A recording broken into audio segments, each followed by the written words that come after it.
আমি কাল থেকে যেটা খুঁজছিলাম একটা বনিদি বাড়ি পুজো, তো আবার প্রত্যেক বছরের মতো চলে এসেছি এই বাড়িটায়। কালকে এই বাড়িটা আমি অনেক খুঁজে পাইনি। তো এটা হচ্ছে দাসবাড়ির পুজো। 36 বছর পুরনো, বললে 37 বছরের পুরনো। তো এই ঠাকুরের একটা বৈশিষ্ট্য, এখানে যে মূর্তি দেখছো এটা তো অসাধারণ একটা মূর্তি। সাথে এখানে আবার দালানে একটা বড় ঠাকুর আছে, সেটাও দেখিয়ে দিচ্ছি তোমাদের।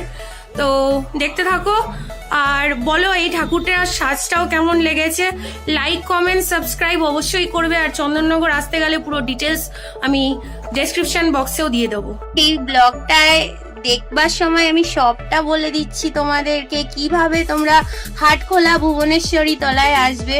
তোমরা প্রথমে আসবে যারা শিয়ালদা দিয়ে আসছো, তারা অবশ্যই আসবে চন্দননগরে চন্দননগর না, আমি বলে দিচ্ছি, সেটা হচ্ছে তোমরা শ্যামনগর নামবে। তো শ্যামনগর নেমে তোমরা আতপুর ঘাট হয়েও আসতে পারো। আতপুর ঘাট হয়ে এলে তোমাদের শ্যামনগর থেকে অটোতে উঠতে হবে, বলবে আতপুর ঘাট। আতপুর ঘাট থেকে লঞ্চে উঠলে এপারটাই হচ্ছে চন্দননগরের ঠাকুর স্টার্ট। এখান থেকে একটা অটো নিয়ে তোমরা বলবে যে হাটখোলা ভুবনেশ্বরী তলায় আসবো। এখানে তোমরা যেটা পাবে, হাটখোলা ভুবনেশ্বরী তলা মন্দিরটা পাবে, যেখানে প্রচুর ঠাকুর পুজো হয়, বড় বড় পুজো হয়, আর জগদ্ধাত্রী পুজোটাও বিশাল বড় করে হয়। আরেকটা যেটা তোমরা পাবে সেটা হচ্ছে এই দাসবাড়ির আদি পুজো, যেখানে দাসবাড়ির প্রতিষ্ঠিত মা জগদ্ধাত্রী আছেন, যে জগদ্ধাত্রীকে কোনোদিনই এরা বিসর্জন দেয় না, বাট যেটা প্রত্যেক বছর বানানো হয় সেটা বিসর্জন হয়।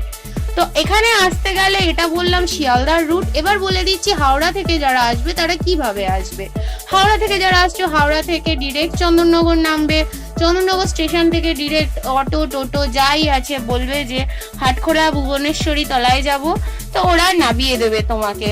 আর এটা হচ্ছে ডিস্ট্রিক্ট হচ্ছে হুগলি, আর মন্দিরটার নাম হচ্ছে ভুবনেশ্বরী মায়ের মন্দির।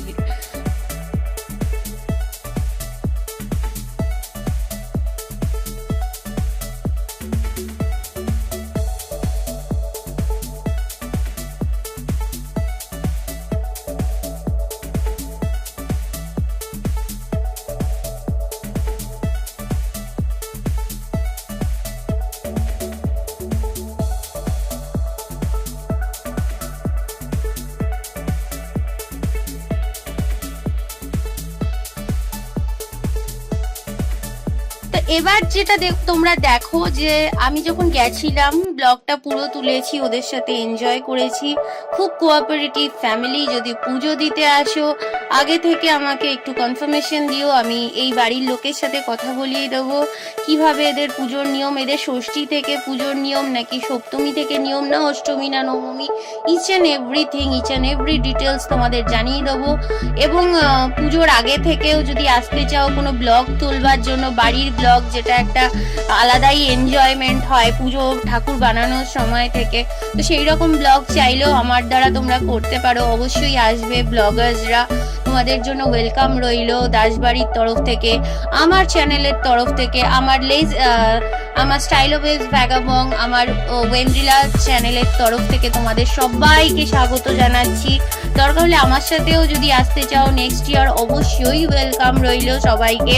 আর ব্লগটা কেমন লেগেছে অবশ্যই জানাতে ভুলো না।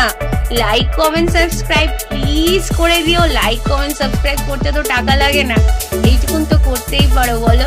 আমার প্রমোশনের জন্য আরো নতুন নতুন ব্লগ আনছি। Till then bye, signing off from style of as vagabond, Oindrila. Stay high.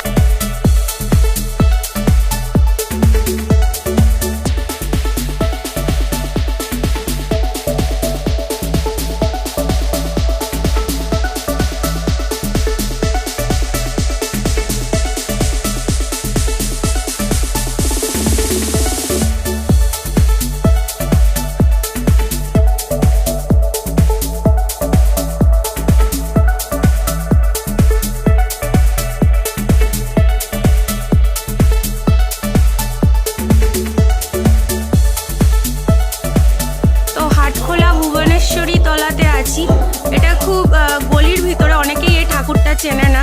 আমি যে বন্ধুটার সাথে এসেছি ও ইনফ্যাক্ট চেনে না। আমি প্রত্যেক বছর আসি এটাই, তাই জানি।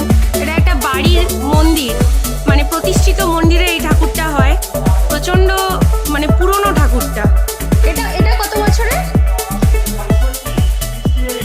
আচ্ছা, এটা 68 বছরের ঠাকুর, তোমরা দেখতে পাচ্ছ।